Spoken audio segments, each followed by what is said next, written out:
আসসালামু আলাইকুম রহমতুল্লাহ বারাকাত।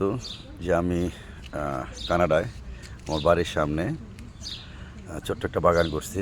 বাগানে অনেক কিছু বুনছি, বেগুন গাছ, কাঁচামরিচ গাছ, শশা গাছ। এই শশা গাছে শশা হয়েছে, অনেক শশা হয়েছে। ওই যেটা মরিচ, দেখেন এটা বড় মরিচ মেক্সিকোর। ধইনা পাতা, এটা কহি গাছ, টমেটো গাছ, অনেক গাছ। আলহামদুলিল্লাহ খুব ভালো হয়েছে। ধইনা পাতা প্রচুর পরিমাণ হয়েছে। পুঁই শাক, এই যে পুঁই শাক মাশাল্লাহ অনেক হয়েছে। টমেটো, ধইনা পাতা, এটা করলা গাছ, এটা করলা গাছ মাশাল্লাহ আলহামদুলিল্লাহ।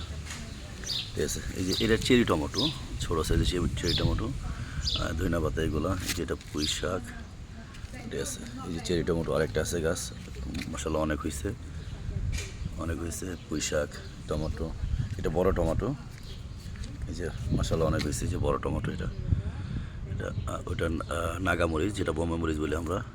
এই যে টমেটো, বড় টমেটো, এটা টমেটো গাছ। এই যে এটা মেক্সিকোর কাঁচামরিচ, এটা অনেক বড় হয়, ঝালও হয় অনেক। এটা মেক্সিকোর, এটা টমেটো। আর এই যেটা আমাদের দেশি কাঁচামরিচ, খুব ঝাল। এই যে অনেক কাঁচামরিচ দিচ্ছে, অনেক অনেক কাঁচামরিচ দিচ্ছে। এখানে বেগুন গাছ, এখানে যে পুদিনা পাতা,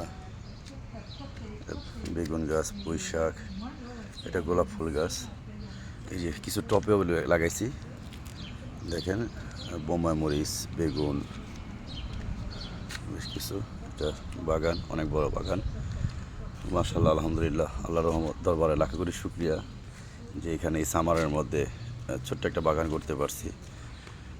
আজকে এই ধইনা পাতা সব উঠে ফেলবো, এই ধইনা পাতাগুলো সব উঠে ফেলবো, এটা ফ্রিজ করে রাখবো। পরে আবার ধইনা ছিটাই দেবো, যেন আবার হয়। সবাই দোয়া করবেন যে আল্লাহর দরবার লাখ কোটি শুকরিয়া। কানাডার মাটিতে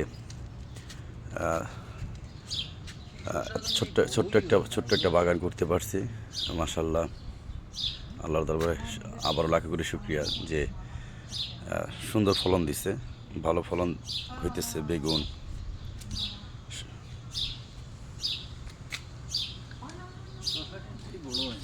সবাই ভালো থাকবেন, সুস্থ থাকবেন। আসসালামু আলাইকুম।